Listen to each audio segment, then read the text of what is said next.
El 19 de abril de 1993 fue erradicado por las llamas uno de los capítulos más extraños de la historia de Texas, cuando 90 personas en Waco, Texas, terminaron siendo consumidas por el fuego tras 51 días de un enfrentamiento armado contra el FBI y la ATF.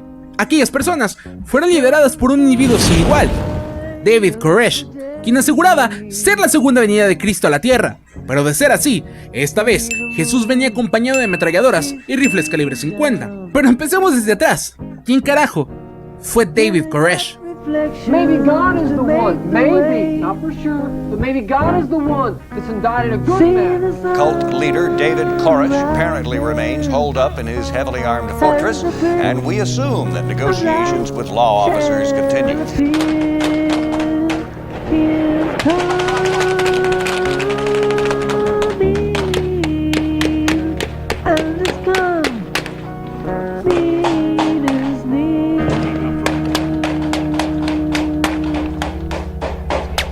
From the rising of the sun to the going down the road, so shall the coming of Son of Man be. Like the lightning from the east, the shyness to the west, so shall the coming of Son of Man be. Burnt offering and sin offering dost not desire. Then said I, one last offering, then said I come. In the volume of the book it is written of me, I delight to do thy will, O God, thy laws within my heart. Génesis. Nacido el 17 de agosto de 1959 en Houston, Texas, bajo el nombre de Vernon Wayne Howell, fue hijo de una madre adolescente de 15 años, Bonnie Sue Clark, y de su padre, Bobby Howell, de 20. Después de su nacimiento, fue abandonado por su padre, quien ya había conseguido a otro adolescente. Desde entonces, su madre cambiaría de novio cada cierto tiempo, siempre uno peor que el otro. Pero el evento más traumatizante de la vida de Vernon fue cuando a los 8 años fue abusado sexualmente por un grupo de adolescentes. A los 11 años, abandonó los estudios debido a una serie de discapacidades de aprendizaje, como la dislexia. Encontró un refugio temprano en la Biblia y la iglesia, pero a los 19 años ya se había convertido al cristianismo. Y a su vez dejó embarazada a su novia de aquella época, a quien abandonaría tiempo después. Comenzó a asistir a las reuniones de la iglesia adventista del séptimo día, y a su vez comenzó a consumir drogas. Según contaron sus allegados, mientras dormía tenía pesadillas bíblicas, y mientras estaba despierto sufría alucinaciones en las que Dios le hablaba. Comenzó a escribir sus propias ideologías entrando en conflicto con los adventistas. Para 1981, recibió un mensaje bastante raro por parte de Dios. Le dijo que tenía derecho a tomar como su mujer a la hija del pastor de la iglesia, por lo que comenzó a acosarla, lo que finalmente provocó su expulsión de la iglesia en 1981. Ese mismo año, escuchó hablar de los davidianos de la rama, quienes vivían en Waco, específicamente en Monte Carmelo. Para finales de ese año, ya vivía con ellos, aprendiendo de sus enseñanzas. Los davidianos fueron fundados en 1929 por Victor Houteff, quien, apoyado por las ideas escritas de Ellen White, creó sus propias ideologías, muchas de ellas relacionadas directamente con la segunda venida de Cristo a la tierra y el ascenso de un nuevo Mesías. Finalmente, terminó escribiendo su propio libro de culto, La vara del pastor. Se estableció en Waco, junto con su familia y sus fieles, tomando por fin el sobrenombre de los davidianos. Houteff terminó muriendo en 1955, y su esposa, Florence, se quedaría al mando. Con el tiempo, los davidianos fueron disolviéndose en el viento, y Benjamin Roden, un fiel cercano a los Houteff, creía a los davidianos de la rama, tal y como se les conocía antes de la intervención de Koresh. Benjamin murió en 1978, y su esposa, Lois Roden, quedaría a cargo. Tras la llegada de Vernon en 1981, según se sabe, sedujo a la mujer, con la intención de tener un hijo, pues según los mensajes que Dios le enviaba, aquel niño sería el Mesías. Lois, ya anciana y necesitada de cariño, aceptó a Vernon. Hebreos, Cristo como el sacerdote perfecto. El 10 de noviembre de 1986, a causa del cáncer de mama que padecía, murió Lois Roden, dejando en la incertidumbre quién tomaría las riendas de la comunidad. Los prospectos más fuertes eran Vernon Howell y George Roden, hijo de Lois y Benjamin Roden. Y tal como si se tratara de dos príncipes peleando por un reino, comenzó una guerra. Y cuando hablo de una guerra, me refiero a sangre, sudor y muchas armas de fuego. George obligó a Vernon y a sus seguidores a abandonar la comuna de Waco a punta de pistola. Vernon y sus 25 seguidores se mudaron a un descampado en Palestine, Texas, donde vivirían en tiendas de campañas y automóviles. Pero Vernon no dejó de predicar, viajando no solo por Estados Unidos, sino también por Israel, Australia e Inglaterra. En 1987, la disputa por la supuesta Santa Tierra de Monte Carmelo entre George y Vernon se volvía cada vez más agresiva. Había amenazas de muerte de ambos bandos. Un día, Vernon, acompañado de varios hombres armados, llegó a Monte Carmelo, con la intención de arrebatarle la propiedad a George por la fuerza, y entonces comenzó un tiroteo entre ambos bandos. Casi nadie resultó herido, excepto George, quien recibió varios disparos en la mano y en el pecho.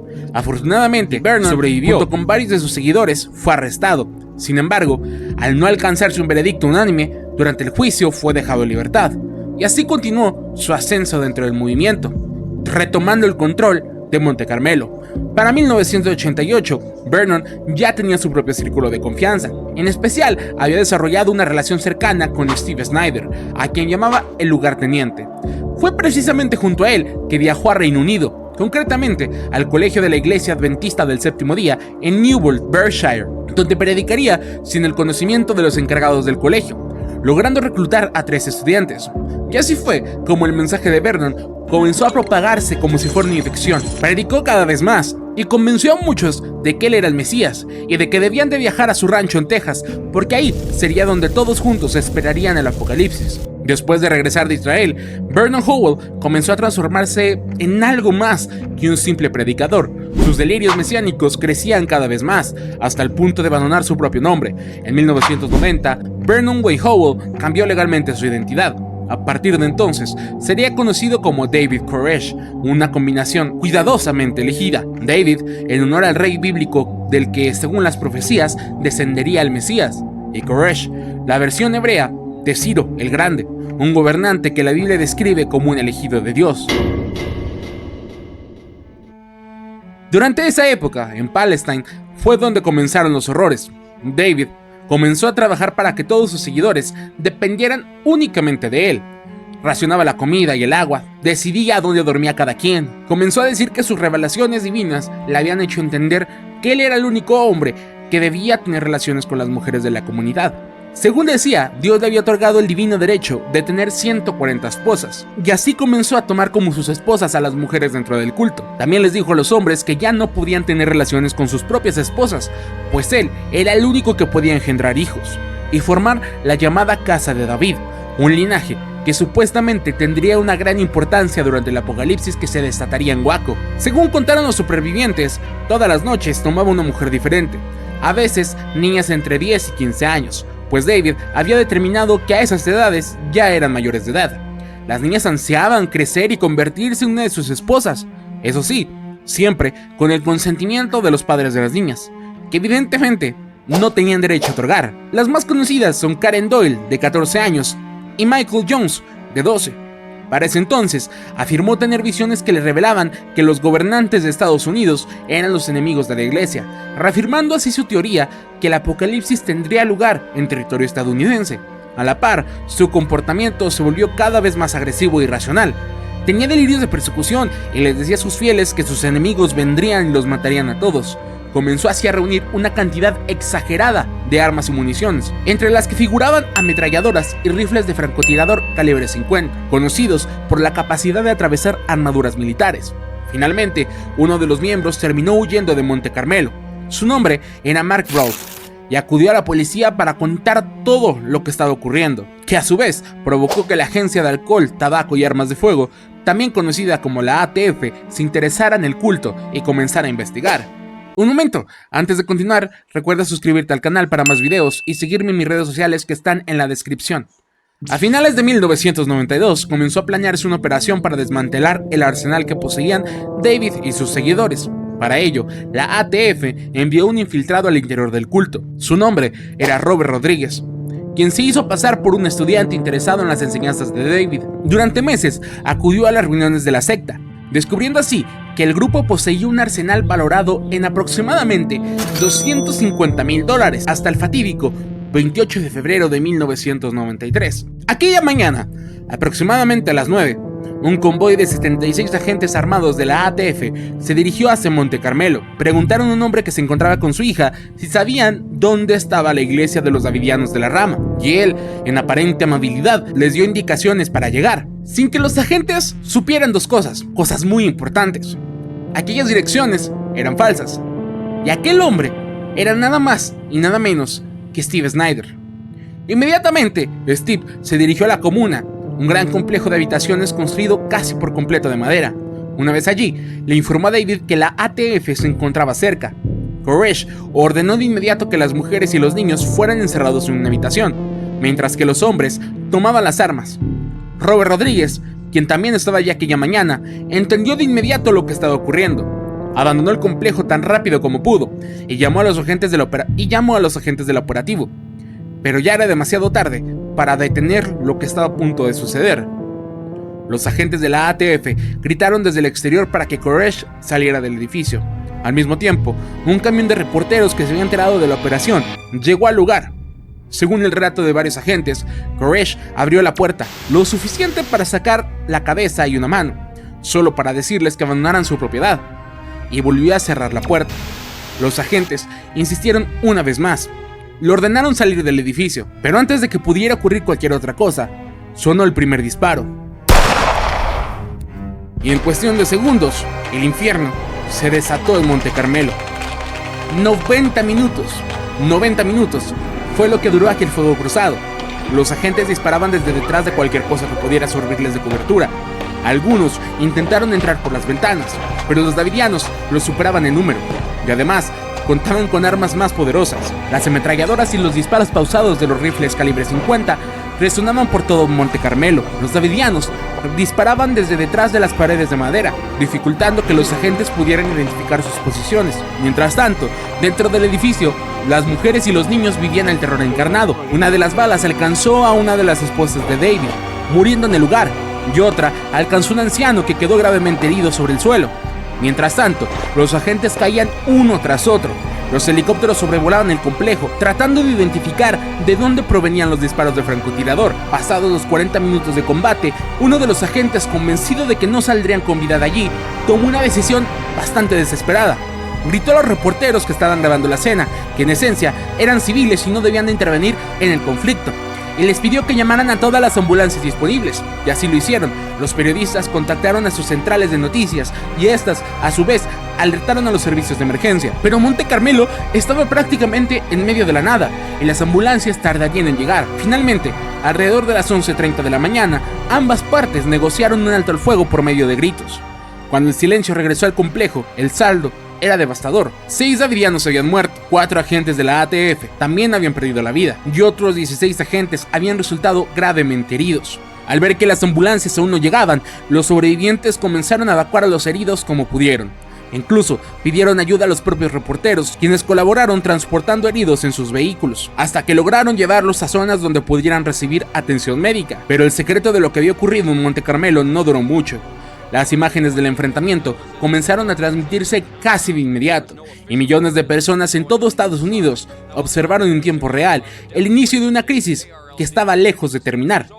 Por la tarde, aquel 28 de febrero, se llamó a las oficinas del FBI para que tomaran el caso, pues con la muerte de 4 agentes de la ATF, la jurisdicción cambiaba. Ahora ya no se trataba únicamente de una investigación por posesión ilegal de armas, sino también de un caso de asesinato de agentes federales. Entre el 1 y el 5 de marzo, también fue desplegada la HRT, es decir, el equipo de rescate de rehenes del FBI. Inmediatamente se incorporaron los negociadores del FBI, quien al hablar con David comprendieron que estaba completamente herido y aparentemente en estado grave, por lo que pensaron que sería fácil convencerlo de rendirse, pero estaban completamente equivocados. Primero, pidió que un mensaje escrito por él fuera transmitido por los medios de comunicación. Los negociadores cumplieron su exigencia y a cambio, Koresh entregó a 2 niños.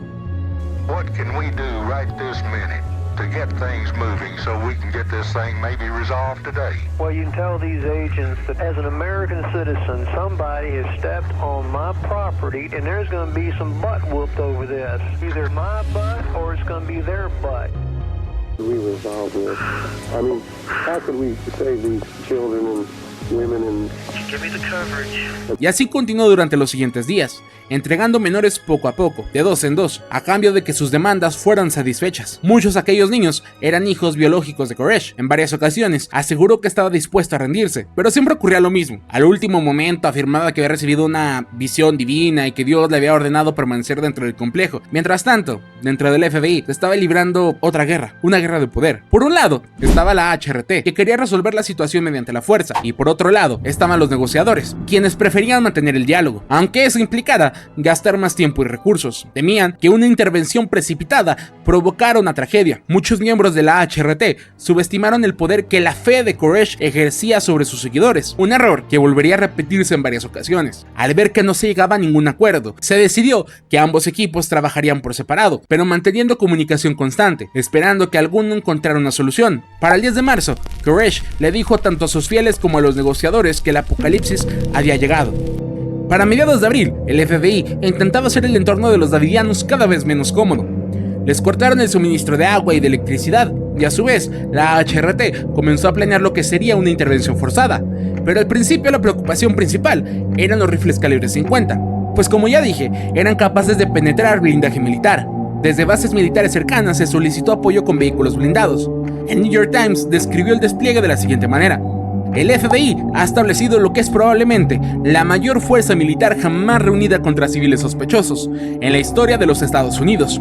10 tanques Bradley, 2 tanques Abrams, 4 vehículos de ingeniería de combate, 668 agentes más 6 de aduanas, 15 personal del ejército, 13 miembros de la Guardia Nacional de Texas, 31 Texas Rangers, 131 agentes del Departamento de Seguridad Pública del Estado, 17 de la Oficina del Alguacil del Condado de McLean y 18 policías de Waco.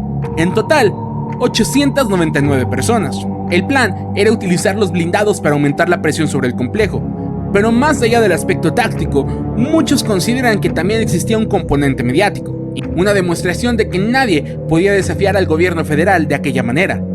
Tan solo un año antes había ocurrido el asedio de Ruby Ridge, donde Randy Weaver y su familia se enfrentaron a las autoridades federales. Durante 11 días, el operativo terminó con la muerte de todos los miembros de la familia, un amigo de la familia, incluso el perro de la familia. Este hecho provocó una enorme polémica nacional, algo que volvería a repetirse durante 1993. Para mediados de marzo, la HRT tomó una decisión que lo cambiaría todo. Comenzó a utilizar tácticas de guerra psicológica. Durante la noche, instalaron potentes reflectores apuntando hacia el complejo y reprodujeron sonidos a un volumen ensordecedor durante horas, entre ellos música, alarmas, motores, cantos tibetanos, personas hablando latín al revés, ruidos de conejos siendo asesinados, diseñados específicamente para impedirles el descanso. Esta decisión se tomó sin la aprobación de los negociadores, lo que provocó que Koresh perdiera la poca confianza que aún tenía en ellos, y a partir de ese momento, ningún niño ni ningún adulto volvió a abandonar el complejo, un error que terminaría cobrando muy caro. A principios de abril, los blindados comenzaron a destruir estructuras cercanas y vehículos pertenecientes a los davidianos, con la intención de intimidarlos. Fue entonces cuando el FBI comenzó a considerar cada vez más seriamente una intervención por la fuerza. Los responsables del operativo viajaron a Washington para reunirse con el fiscal general de los Estados Unidos, Jan Reno, y discutir la posibilidad de utilizar gas lacrimógeno dentro del complejo. Finalmente, Reno aprobó el plan. Así fue como a las 6 de la mañana del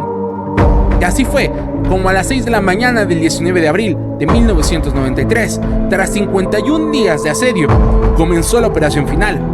Mediante megáfonos, se informó a los ocupantes de lo que iba a ocurrir, y la respuesta fueron disparos desde el interior del complejo. Los blindados comenzaron a perforar las paredes para introducir gas lacrimógeno en el edificio. Sin embargo, muchos de los davidianos lograron colocarse máscaras antigás y continuaron resistiendo. La operación se prolongó durante horas, hasta aproximadamente las 11:40 de la mañana, cuando los blindados comenzaron a derribar secciones completas de la estructura. Solo unos minutos después, los helicópteros detectaron algo inesperado. En 3 puntos distintos del complejo, como si fuera algo ritual, comenzaron a aparecer incendios. Incendios que hasta el día de hoy no se sabe si fueron originados desde dentro o desde fuera. Los medios observaban expectantes, esperando a ver a los ocupantes salir corriendo del edificio uno tras uno, pero eso nunca ocurrió. Pasaban los minutos minutos y minutos, y las llamas seguían expandiéndose.